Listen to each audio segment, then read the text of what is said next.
Hey, sweetie, can you believe it's only like 4 months until our wedding? I seriously don't know how it's come around so quickly. I'm seriously so excited. I can't wait to marry you. I hope your day's going okay. I know it's your hen do tonight. It's also my stag do, so I didn't think we'd have much chance to talk much today, and I thought it might be nice to go and get brunch somewhere. I'm just finishing up some work, but my boss has said that I can go early today, once all my work is done, as there isn't much else for me to do.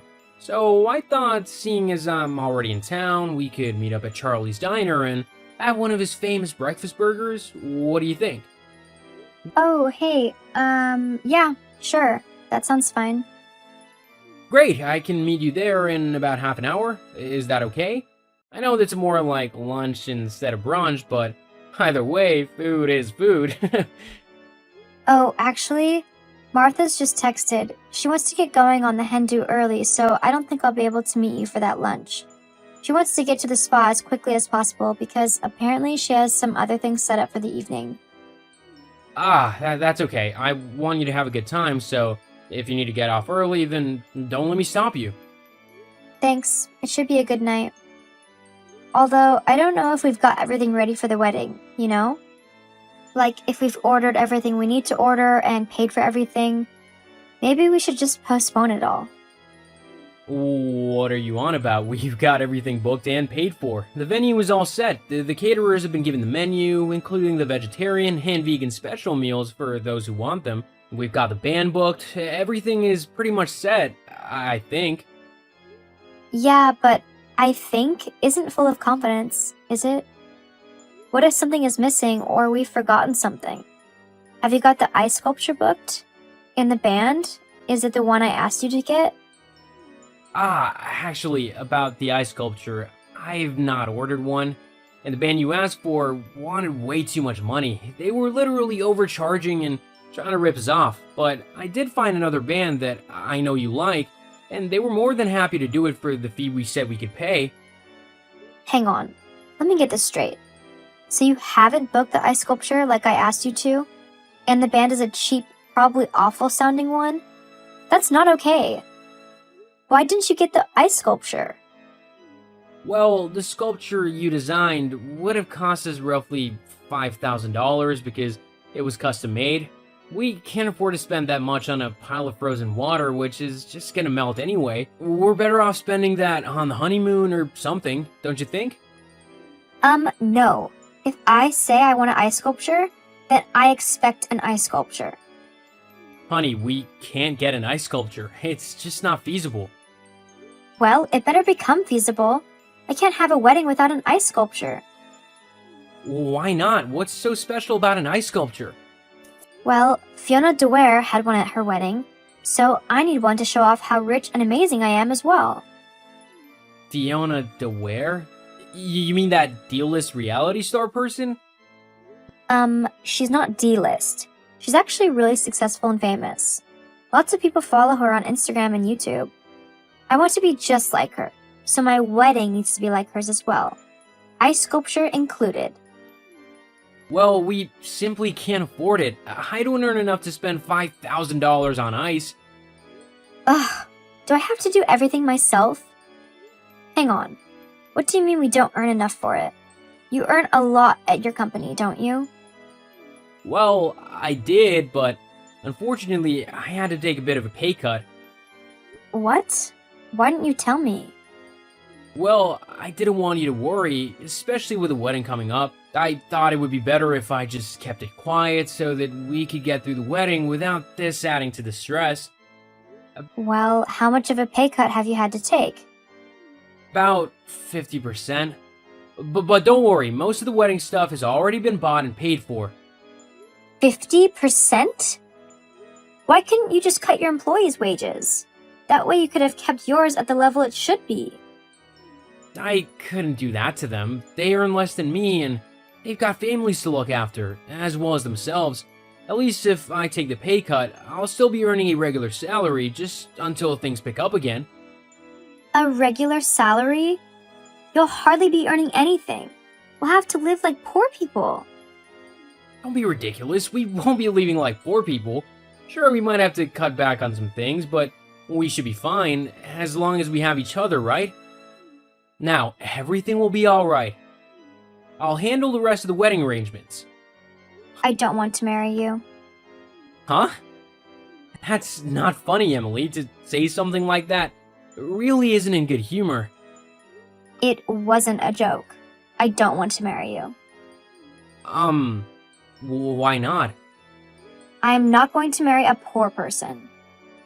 But, Emily, I just told you, I'm not a poor person. I just had a little pay cut and to help my employees whilst the business goes through a bit of a tough time. It'll all bounce back, though. Or you'll go bankrupt. Face it, I'm not going to risk spending the rest of my life with someone who could potentially end up bankrupt and on the street. No way. I'm way too good for that. So I'm calling off the wedding. You're calling the wedding off simply because I don't have as much money as I did maybe like a month ago? Yep, that's right. There's no way that I'm going to be marrying someone poor like you'll apparently become. That's ridiculous! It's a temporary pay cut for the benefit of my employees. I don't care who it's for. It negatively impacts me and the amount of money I'll be getting. So I don't want to stick around for that to happen. The only way I'll stay is if you reinstate your previous wage.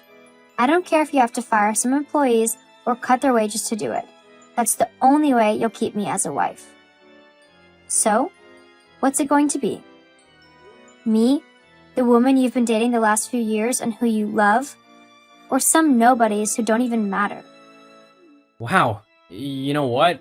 I'm glad you're showing me your true colors now before we got married. I can honestly say that I would rather look after my employees than simply please a gold digger. Seriously? You're going to pick some low-life nobodies over me? They have families too, you know. People who rely on them to bring home a decent wage so that they can actually live. We can afford to take a hit on pay for a little while. It's the right thing to do. Well, it might be the right thing to you, but it's not to me. I deserve to be spoiled in life. So if you'd rather spoil your employees, people you don't even know, then that's your problem. I'm going to go and find someone who can actually give me what I deserve.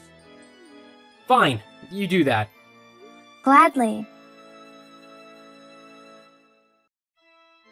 Mark, honey, what on earth is going on? Mom, what do you mean? I've got the phone ringing off of the hook with family members asking what's going on, and if it's true that you and Emily have called off the wedding. What? It's not true, is it? You're still getting married, aren't you? I mean, I've seen the Facebook post as well, but I thought that maybe she had been hacked or something. So I didn't want to assume anything. Well, I'm sorry to say, Mom, but we have actually split up and we are calling the wedding off. What? But why? Well, I don't really know what happened, to be honest. She asked if I had ordered a custom ice sculpture that she'd asked for, which would have cost $5,000. Of course, I said that we couldn't afford that. I also told her that I had to take a 50% pay cut so that I could keep the company running smoothly and so that I could pay my employees. Then she completely exploded on me, saying that I was gonna end up poor and bankrupt because of the pay cut and that I should just fire some employees instead. Then when I told her that I wasn't gonna do that, she said that she didn't want to marry me because she wanted a life of luxury and I couldn't afford that for her. So she's gonna find some other rich man to marry and leech off of for her entire life. Jeez. Well then, I'm glad the marriage is off. She sounds like a truly vile person if that's her true personality. You deserve someone much better than that. Thanks, Mom. Now I just have to deal with everyone else calling to find out what's happening. Well, I can help you out there. I can talk to the family and let them know that the wedding is off. I won't go into detail about why. That's your business. But I can help ease the burden of all of this. You truly are the best mom ever. Psst, I know. Well, I best go and start getting this mess cleaned up. I love you, Mom. I love you too. Seriously, Emily? You had to go and do that? Do what? Oh, don't play innocent. You've gone and posted all over your social media that we're no longer getting married, and you've blamed me saying that it's because I'm too poor and cheap to give you the wedding you want. Well, it's the truth, isn't it? That's why we're not getting married. Because of you. We're not getting married because you can't stand the fact that you won't be able to live life like that stupid D-list celebrity. Fiona isn't stupid, and neither is wanting to live like her. You're just ignorant and content with being a nobody. Anyway, we needed to let people know that we're not getting married so that they don't go wasting their money on wedding presents or something. I haven't even had the chance to tell my parents yet. Now I've got them messaging me frantically because they've seen your stupid Facebook post. Well, that sounds like a you problem. My parents were actually quite pleased that we called off the wedding. Apparently, they didn't like you very much and thought that I should find someone richer to be with. LOL.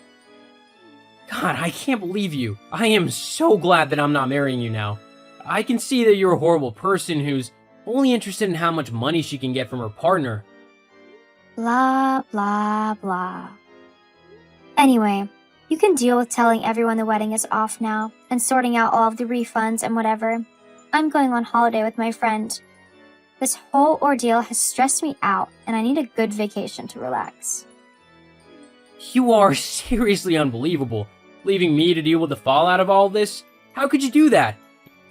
Well, it doesn't really bother me. Anyway, maybe I'll be able to find a super rich, handsome guy to marry whilst I'm away. LOL. Anyway, see ya. Hi, is this Mark? Yes, hello? Who is this? It's Emily. You know, the woman you almost married? Emily. Wow, it's been years. Yes, it has. Do you mind if we talk for a minute? Sure, I guess not.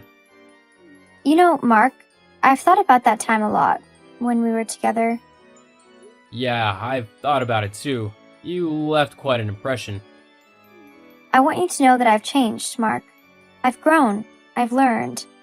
Back then, I was foolish and shallow. Is that right? And you're not just saying that because you've seen how well my company's doing now and the fact that I'm earning millions of dollars a year? You're what? My company really hit it big after you left, thanks to the fact that I actually invested in my workers and my company by taking a pay cut. I was able to keep my company going through the difficult economy, whilst lots of others failed due to the bosses trying to keep their wages the same while their companies weren't making the same amount of money. Once the economy started to bounce back, I was able to take advantage of the gap in the market and expand my company. I'm now doing really well for myself, and because I was loyal to my workers, they were loyal to me as well and stuck by me to make sure that the company thrived. Oh, wow. So now you're making loads of money? Yup, quite a fair bit. Well, regardless, I shouldn't have acted that way I did to you all those years ago. I was young and naive, and I made a terrible mistake. Leaving you because of, well, money. I have to admit, money does strange things to people. When I first started earning quite a lot of money, I felt myself changing.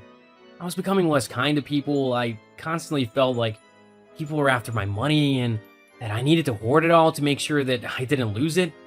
It was a really tough time, not just for me, but for everyone around me.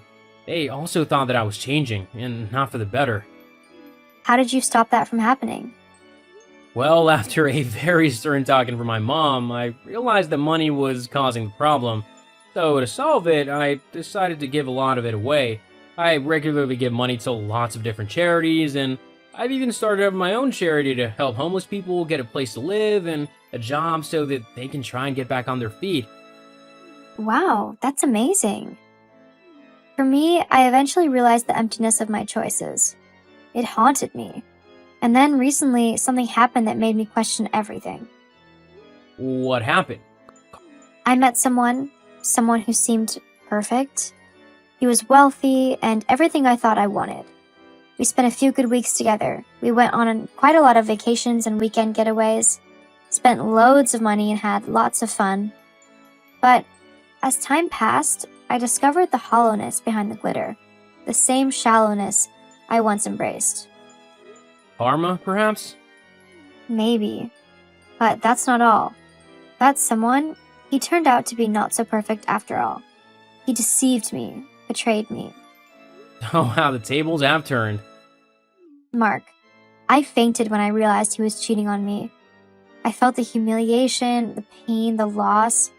It was like life was teaching me a harsh lesson. Did you understand what the lesson was? Yes, that love, real love, is not about money or appearances. It's about who you are as a person, the values you hold, the way you treat others. You're finally getting it, huh? Yeah, I guess I am. I can only hope that it's better late than never. But it came at a cost. I've learned, but I've lost too. So, why'd you message me today? I wanted to apologize, Mark.